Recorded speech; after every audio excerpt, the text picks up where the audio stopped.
Bismillahirrahmanirrahim. Assalamualaikum warahmatullahi wabarakatuh. Hari ini kita akan safari dakwah untuk kajian pagi di Kecamatan Bulus Pesantren. Dan ini kita sedang menuju ke sana. Ternyata terpantau jalannya lumayan sepi. Ini sudah masuk jalan protokol provinsi ini. Ternyata di hari Minggu ini lumayan ramai jalannya. Terus di Jalan Nasional 3 sejauh 1 km.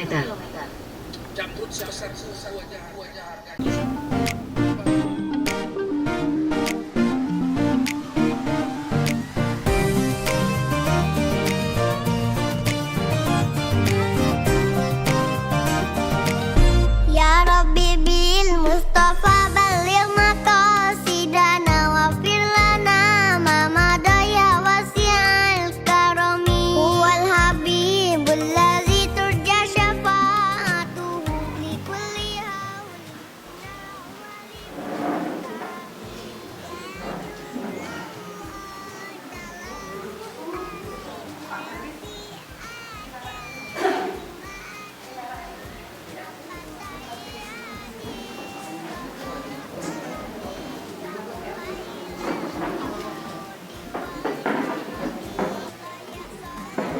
daiman abadan ala nabi wa ahlil baiti kullihim Muhammadun sayyidul kaunaini wa saqalain faswariqaini min urbi wa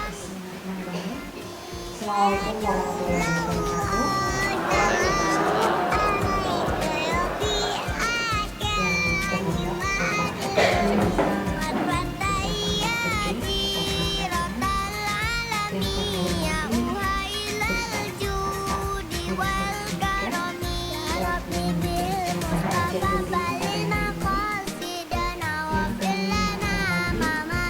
Pagi hari ini, yang alhamdulillah para penggerak kita bisa hadir dalam kajian rutin pimpinan cabang Aisyah Bulus Pesantren dengan tema Komitmen Perempuan Berkemajuan. Salawat serta salam tercurahkan kepada junjungan kita Nabi Agung Muhammad Sallallahu Alaihi Wasallam yang kita nantikan syafaatnya di yaumul kiamah. Allahumma amin.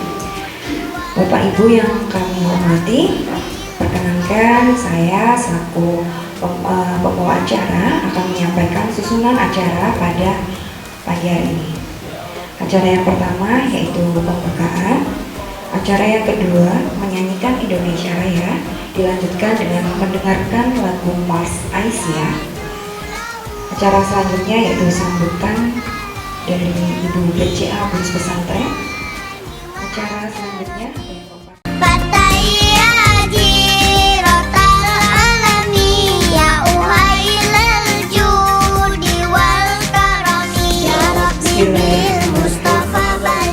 Assalamualaikum warahmatullahi wabarakatuh.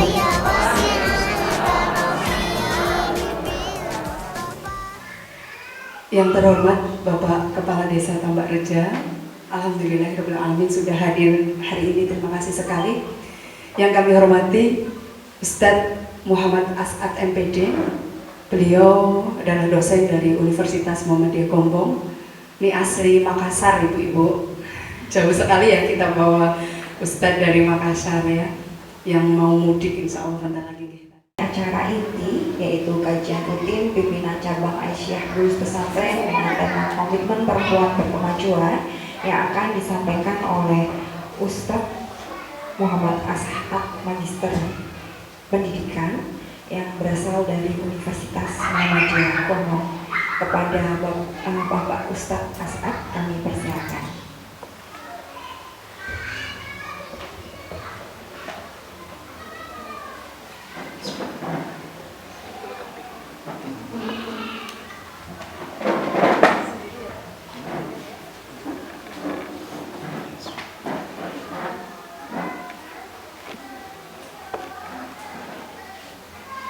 Assalamualaikum warahmatullahi wabarakatuh.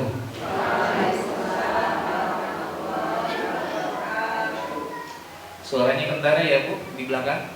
Kedengaran? Alhamdulillah. Alhamdulillahi rabbil alamin. الشهر رمضان الذي أنزل فيه القرآن هدى للناس وبينات من الهدى والفرقان والصلاة والسلام على أشرف الأنبياء والمرسلين وعلى آله وأصحابه أجمعين أما بعد قال الله تعالى في كتابه القرآني الكريم وهو أصدق القائلين أعوذ بالله من الشيطان الرجيم بسم الله الرحمن الرحيم أرأيت الذي يكذب بالدين فذلك الذي يدع اليتيم ولا يحض على طعام المسكين فويل للمصلين الذين هم عن صلاتهم ساهون الذين هم يراءون ويمنعون الماعون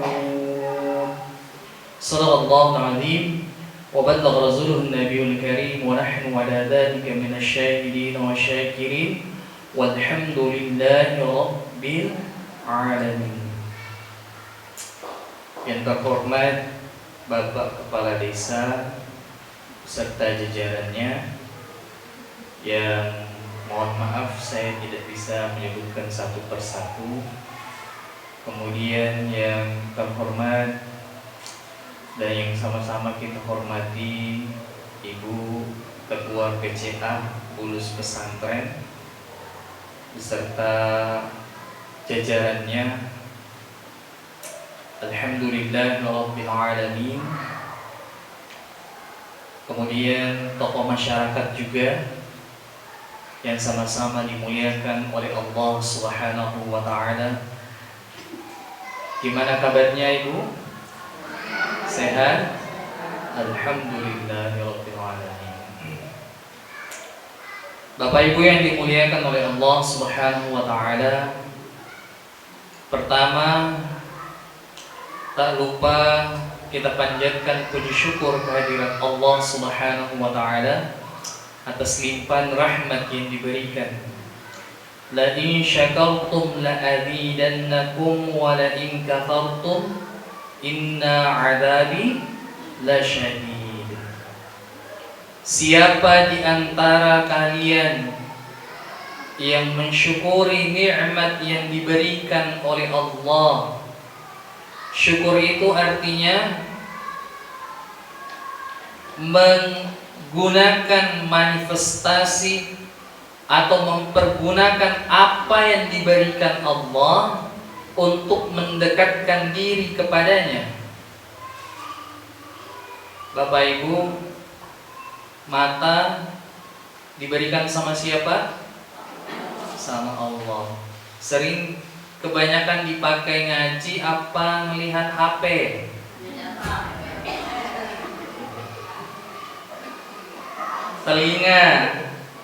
Telinga diberikan sama Allah. Seringnya mendengarkan nasihat apa? Seringnya bertetangga? Seringnya ngerumpi?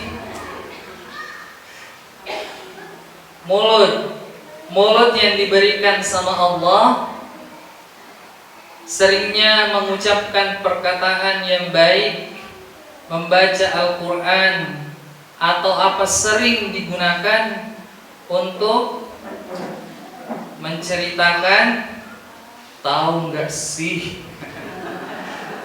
Kalau sudah ada itu ya, saya yakin di sini tidak ada. Ya, Soalnya di sini ibu-ibunya ibu-ibu Aisyah. Alhamdulillah ya Allah. Kalau yang ada ya itu di luar sana jauh. Makassar. Iya. Kalau seumpamanya tetangganya beli kulkas, dia menggigil kedinginan. Itu beli kulkas itu, tahu nggak? Dia belinya ternyata kredit. Dia menggigil. Tetangganya beli TV, dia yang jadi komentator. Padahal Allah Subhanahu wa taala mengatakan di dalam Al-Qur'an, "Wa laqad zara'na li jahannama katsiran minal jinni wal ins, lahum qulubun la yafqahuna biha wa lahum a'yunun." Dia diberikan oleh Allah Subhanahu wa taala hati, tapi hatinya tidak dipergunakan untuk muhasabah kebesaran-kebesaran Allah. Diberikan mata, matanya tidak dipergunakan untuk melihat hal-hal yang baik, membaca. Tadi disampaikan Bapak Kepala Desa kita, kurangnya literasi. Diberikan telinga, telinganya tidak dipergunakan untuk mendengarkan hal-hal yang baik.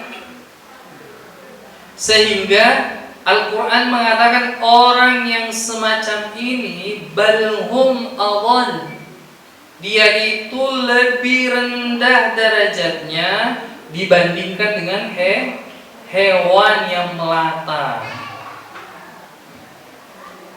Apalagi ini di bulan puasa. Gimana Ibu puasanya? Lancar? Alhamdulillah. Kata Al-Imam Al-Ghazali, Bapak Ibu, puasa itu harus sedikit demi sedikit naik tingkatannya. Apa tingkatan pertama? Ada yang disebut dengan puasa awam.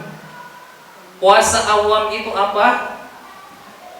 Orang yang berpuasa awam hanya menahan lapar dan hausnya saja. Dia hanya menahan lapar dan haus dan menahan berhubungan suami istri di siang hari. Itu saja. Tetapi dia tidak bisa menahan matanya, dia tidak bisa menahan telinganya, dia tidak bisa menahan hidungnya, mulutnya. Ini puasa-puasa awam. Kalau ada orang yang berpuasa hanya begini saja, levelnya awam, maka dia tidak memperoleh kecuali lapar dan haus saja. Jadi cuma lapar dan haus saja yang diperoleh. Jadi harus naik lagi. Apa itu? Bagaimana kita berpuasa khusus?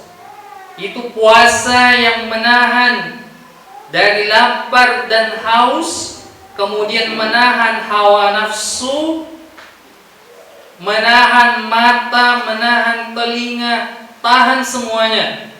Tahannya kenapa?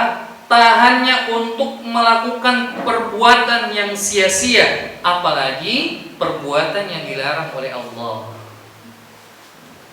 Karena kita berpuasa sebetulnya, apa dampak puasa itu?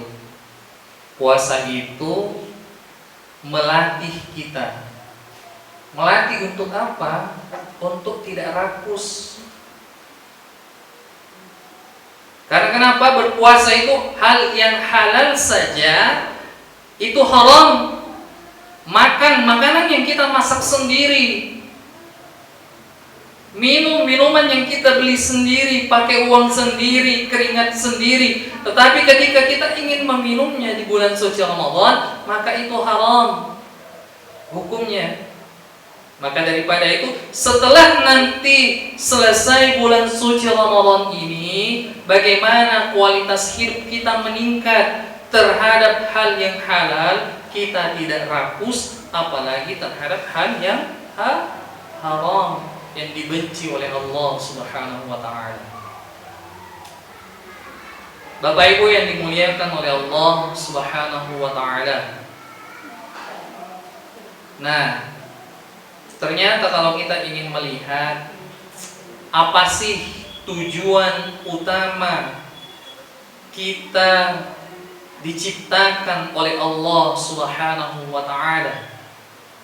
Kira-kira tujuannya apa Bapak Ibu? Kita diciptakan oleh Allah Subhanahu wa taala. Allah menerangkan di dalam Al-Qur'an, "Wa ma khalaqtul jinna wal insa illa liya'budun."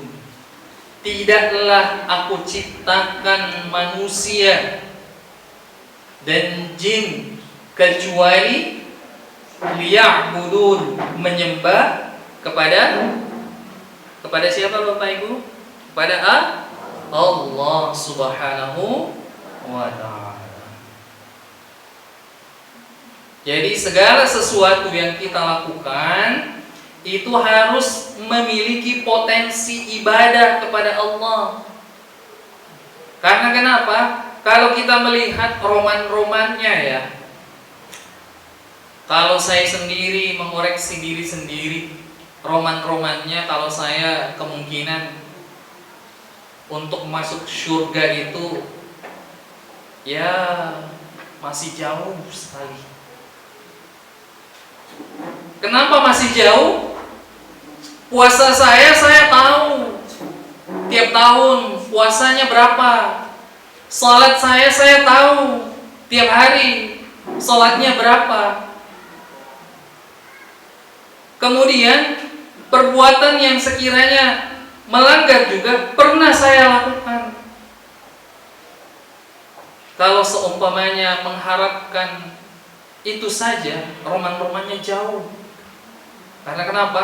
Kita melihat Nabi Adam alaihissalam itu hanya melakukan satu perbuatan saja, dia diusir dari surga. Walaupun keluarnya dalam keluar tidak terhina. Berbeda ya.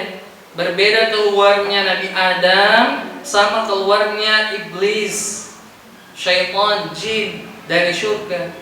Kalau seumpama keluarnya Nabi Adam itu karena memang perintah Allah Subhanahu wa taala, kalau keluarnya syaitan itu fakhruj minha, dia keluar karena terkutuk. Jamaah yang dimuliakan oleh Allah Subhanahu wa taala. Maka daripada itu, kalau seumpamanya kita menghabiskan waktu kita di dunia melakukan perbuatan-perbuatan yang seperti biasanya, tapi ternyata tidak ada potensi ibadah di dalamnya, ya roman-romannya untuk mendapatkan surganya Allah itu jauh. Maka daripada itu, bagaimana kita bisa melakukan kegiatan dalam setiap hari? Harus ada potensi ibadah di dalamnya. Karena kenapa? Karena kita tidak mengetahui, Bapak Ibu, ibadah yang mana Allah ridho. Ya. Bapak Ibu tahu ada sebuah cerita orangnya perempuan yang kira-kira kalau di tengah-tengah kita sudah tertolak, diusir. Karena kenapa? Orangnya wanita susila, hina orangnya. Tapi ternyata dia memberikan juga sebuah minum kepada hewan yang hina. Orangnya hina, hewannya juga. Kalau kita anggap hewannya itu lewat di depan kita, kemungkinan kita lempar pakai batu. Ya. Kalau dalam bahasa Inggrisnya itu dog. Ya. Diberikan minum, tapi ternyata kenapa dia masuk surga? karena Allah berkenan di situ, Allah ridha di situ. Maka daripada itu jangan sepelekan ibadah-ibadah kecil. Siapa tahu Allah ridha di situ, Allah berkenan di situ. Tiba-tiba ada kotak amal, kita memiliki uang berapa? 1.000. Ya. Kita masukkan 1.000 dengan niat ikhlas. Setelah itu tidak pernah diungkit-ungkit kembali. Masukkan 1.000.000, ya. Tapi sana sini posting. Ada yang mengatakan 1.000 lebih baik kalau ikhlas daripada 1.000.000 tidak ikhlas. Kalau saya membalikkan, ya, 1.000.000 lebih baik ikhlas dibandingkan 1.000 juga tidak ikhlas. Jadi lebih banyak tapi ikhlasnya juga harus ada di situ. Bapak Ibu yang dimuliakan oleh Allah. Sedangkan ada juga seorang ulama terkenal ulamanya, tapi ternyata ketika dia pulang, seumpamanya diundang kondangan, pulang dari kondangan, ternyata ketika habis kondangan terseliplah daging kambing di giginya. Gulai kambing, makanya gulai kambing. Terselip gulai kambing di giginya seumpamanya. Kemudian setelah itu, karena dia merasa terganggu dengan gulai kambing itu, dipetiknya pagar orang, diambilnya sedikit jadi lidi, kemudian dicuil-cuilnya giginya, lepaslah gulai kambing itu di giginya. Ternyata dia tidak bisa langsung masuk surga. Kenapa? Karena ternyata ketika dia mengambil yang bukan haknya, Allah tidak ridho di situ. Jadi ini menandakan bahwa ketika kita mau melakukan perbuatan-perbuatan yang dilarang oleh Allah, walaupun itu kecil, jangan sampai kita lakukan. Karena kenapa? Siapa tahu Allah tidak ridho di situ. Bapak tahu, Ibu tahu, ada seorang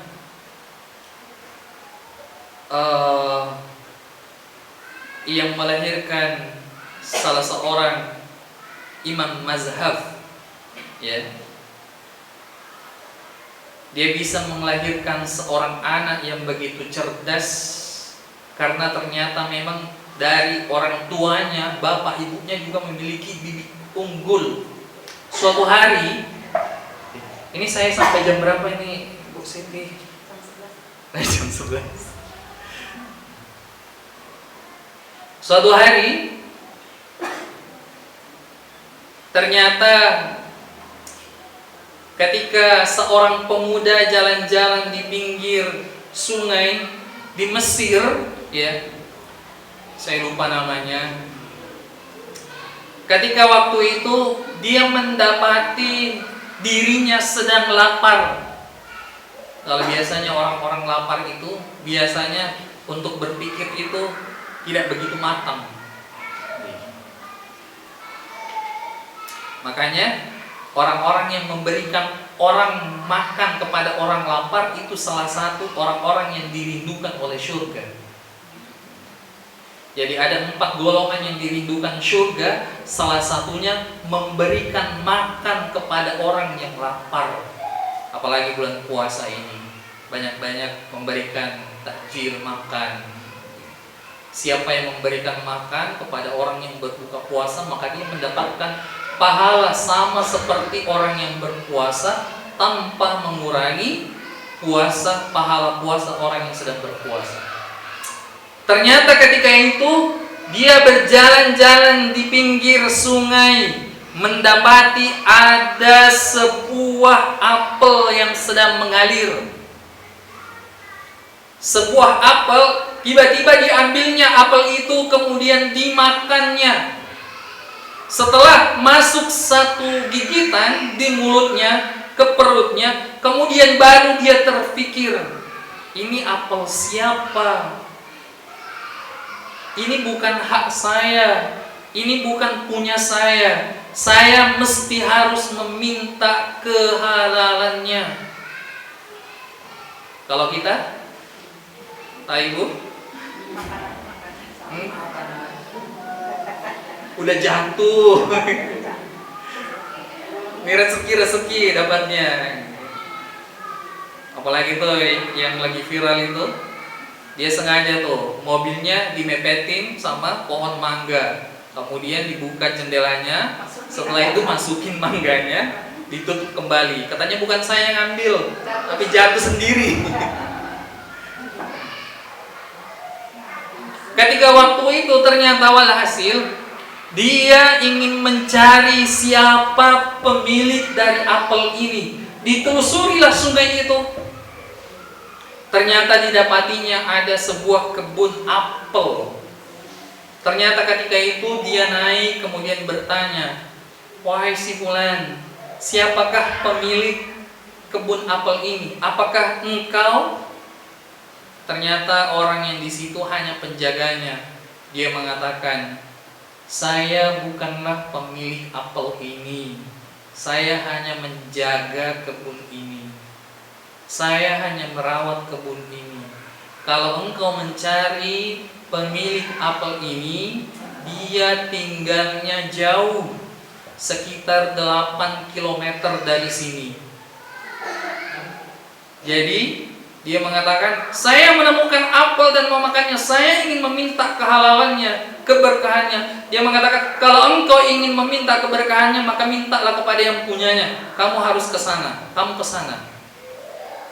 Ternyata 8 km itu dia berjalan kaki menuju ke sana. Didapati rumah yang sudah disebutkan ciri-cirinya. Datanglah dia mengatakan, Assalamualaikum, saya datang dari pinggiran sungai Mesir, kota Mesir. Saya datang ke sini untuk memberitahu bahwa saya telah memungut apel di sungai yang mengalir, dan saya sudah menggigitnya sekali. Dan saya menyadari bahwa ini bukan hak saya, ini bukan punya saya. Maka daripada itu saya datang ke sini untuk meminta kehalalannya. Maka orang ini pemilik kebun apel ini terkejut dia. Kok ada anak muda yang ternyata rela berjalan kaki 8 km hanya untuk meminta kehalalan satu buah apel. Anak muda ini bukanlah anak muda sembarangan. Maka daripada itu dia mengatakan, wahai anak muda, saya memberikan kehalalan apel yang engkau makan asalkan satu, engkau harus menikahi anak saya.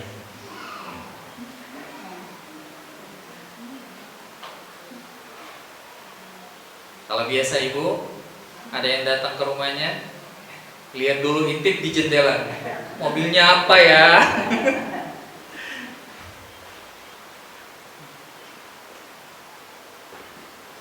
Dikatakannya, kalau engkau mau menikahi anak saya, maka saya halalkan apel itu.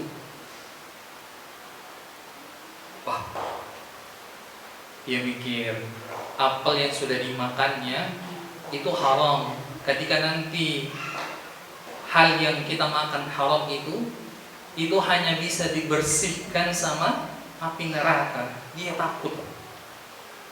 Baiklah, saya ingin menikahi anak panjenengan. Tapi anak saya, Mas, dia bilangnya begitu. Ya. Anak saya itu orangnya buta. Waduh, sudah mengiyakan. Anak saya itu buta orangnya. Ditambah lagi anak saya itu tuli. dan anak saya itu bisu. Sudah buta, tuli, bisu, ditambah lagi satu, anak saya itu lumpuh. Kira-kira kalau ibu bapak anaknya mau dinikahkan, tapi karena anak muda ini dia bertahan terhadap keyakinannya, keimanannya, bahwasannya apa yang dimakan ketika tidak halal, maka Allah akan mencucinya, membersihkannya di neraka jahanam. Maka daripada itu, bismillah, dia menikah. Setelah dinikahkan, diberitahukanlah dia, wahai anak muda, temuilah istrimu di atas rumah. Naiklah dia masuk ke rumahnya. Kemudian dia mencoba untuk mengetuk pintu kamar. Assalamualaikum. Diketuknya lagi. Assalamualaikum. Ternyata ada jawaban dari dalam. Waalaikumsalam. Si anak muda ini mengatakan, lah, bukannya tadi bapaknya mengatakan dia bisu, kok dia bisa berbicara? Kemudian setelah itu dikatakanlah, saya sudah menikah denganmu. Orang tua dulu kan begitu, ada pimitan. Jadi seorang anak yang ingin dinikahkan itu tidak bertemu. Saya sudah dinikahkan sama orang tuamu. Masuklah dia. Ternyata dibukakan pintu. Lah, ternyata anaknya tidak lumpuh. Dia bisa berjalan menuju ke pintu. Kemudian setelah itu dilihatnya, ternyata anaknya juga bisa mendengar. Dia tidak tuli. Kemudian setelah itu masuklah sang pemuda ini, ternyata dilihatnya, ternyata istrinya juga tidak buta. Dia mengatakan, kenapa orang tuamu mengatakan kamu itu tuli, bisu, buta, dan lumpuh? Orang tua saya mengatakan saya itu tuli karena memang saya tidak pernah keluar dan mendengarkan hal-hal yang dilarang dan dibenci oleh Allah. Orang tua saya mengatakan saya itu buta, saya itu tidak pernah keluar melihat hal-hal yang dilarang oleh Allah. Orang tua saya mengatakan saya itu bisu, karena kenapa? Saya tidak pernah menceritakan hal-hal yang jelek, hal-hal yang dilarang oleh Allah. Orang tua saya mengatakan saya lumpuh. Saya terkadang diajak untuk keluar, tetapi saya tidak ingin keluar untuk hal-hal yang tidak diridhoi oleh Allah. Bapak Ibu yang dimuliakan oleh Allah, maka dari riwayat itu ternyata itu adalah kedua orang tua dari Imam Mazhab Abu Hanifah. Dari lahirnya dia seorang yang menjadi imam, ilmunya sangat luar biasa. Ternyata ada sosok yang sangat luar biasa mendampinginya, yaitu kedua orang tuanya yang saleh dan salehah. Bukankah kita pernah mendengarkan bahwasanya sehingga engkau ingin melahirkan anak yang baik, yang saleh dan salehah, didiklah dia 25 tahun sebelum engkau melahirkannya. Artinya kita jaga diri kita, jaga sehingga apa yang